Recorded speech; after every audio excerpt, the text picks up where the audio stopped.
here it is, Mavic 4 Pro. Let's do the first flight.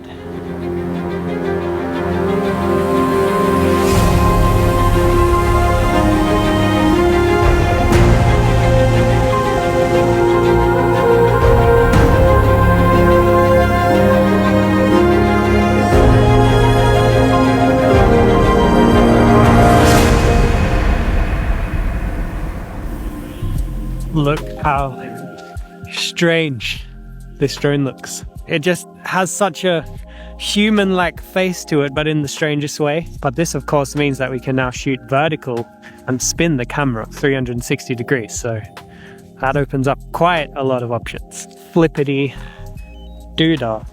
With the joystick still on, I think people have been waiting for this for a long time, and it's finally here. And look at that, I forgot about that. Vertical screen. All right, sending it.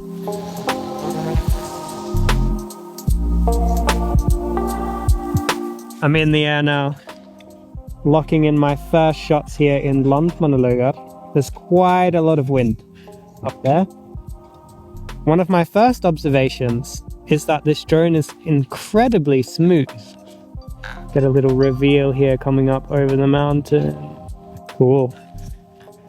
So we have 1x, 2.5x, and 6x lenses. I'm going to try and cycle through each one now.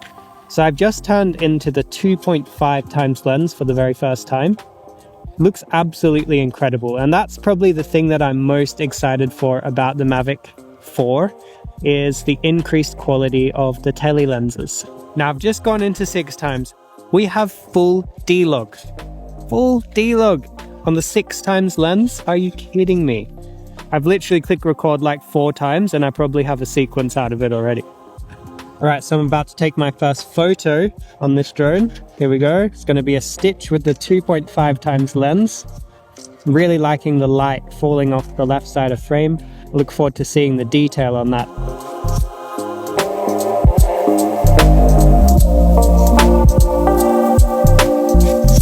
Six times lens. Let's get that. 1, 2, stitcheroo, right?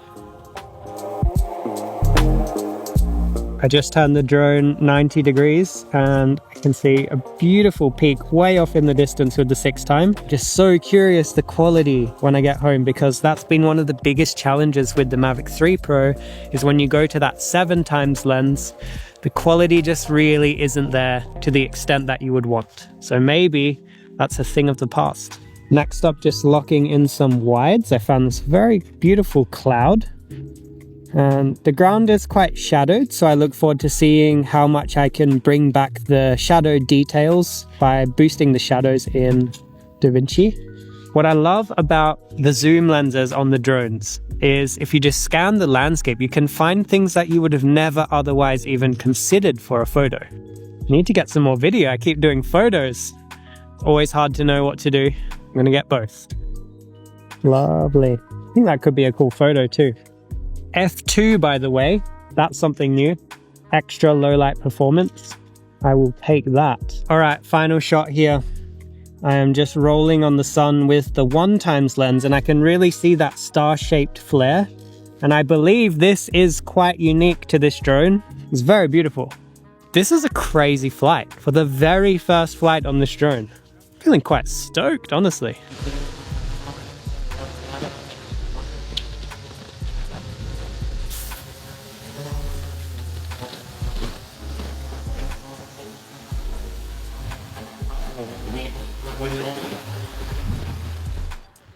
Very interesting observation, because the shape of the drone is now like more curved on the sides.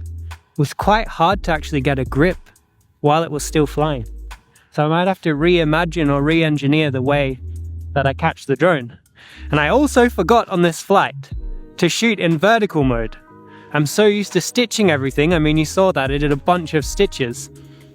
Now I can just spin the lens and maybe just get it in one shot. Alright guys, going in for round 2. It's getting darker, it's kind of like blue hour vibes. I want to test the low light performance. I'm going to try out the f2.0 aperture, see if I can push the ISO a little bit. Let's get it up in the sky.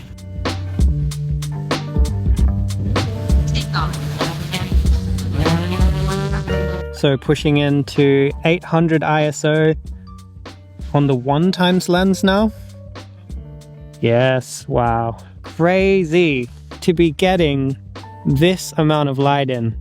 I mean, on the Mavic 3, I would of course push the ISO if needed, but by 800, I would definitely be feeling the negative effects of that. I have absolutely no idea how this footage is going to look, but based on the screen, it looks very clean. And it's not common, at least in my experience of cameras, that you're able to bump incremental stops of ISO beyond the native range and actually get clean shots. So if this camera can do that, then you have real flexibility to control the ISO. Let's bump it up for our little return journey to 1600 ISO. I'm gonna roll on this. I'm kind of top down over the mountains. And let's kind of track with the mountain. I'm super curious about this footage. Such beautiful conditions right now, honestly. So that concludes day one with the Mavic 4 Pro. So far, extremely impressed by what I'm seeing just on the controller screen. Vertical camera mode, this infinity gimbal, it's interesting to me. Requires further testing, I would say, at this point, because I'm so used to doing vertical stitches from the landscape orientation camera. I think it's video that is really going to be the groundbreaking change for the vertical gimbal function. It is venturing into a territory beyond anything anyone has ever seen with a drone. So overall, this is extremely exciting.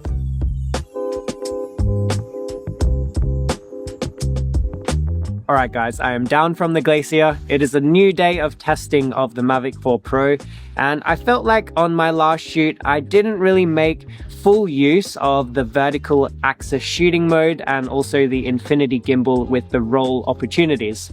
So I wanted to put those to the test today to round out my overall thoughts on what this new Mavic 4 Pro can truly offer us and level up the possibilities of aerial cinematography. Now, the first thing that I thought was extremely cool and comfortable about the vertical workflow is that you can just tilt the screen 90 degrees and boom, the camera will automatically adjust and now you are shooting in vertical mode. Now, the first and only real flaw that I've found in this drone so far is the tilt axis limitations when shooting in vertical mode. You only have about 10 degrees of flexibility when it comes to the tilt, meaning that you can't really get top-down shots in vertical mode. There is a caveat to that, and that is that if you are top-down on a subject, that already is a landscape and a vertical shot. You can just rotate it in post and there you have it. So we're missing really a little bit of flexibility when it comes to composition in vertical mode. However, as you move to the 2x and the 6x lenses, the movement of the camera is exponentially more, meaning that I feel like there was a lot more flexibility for composing shots, tilting up and down with the gimbal when I was on those longer lenses.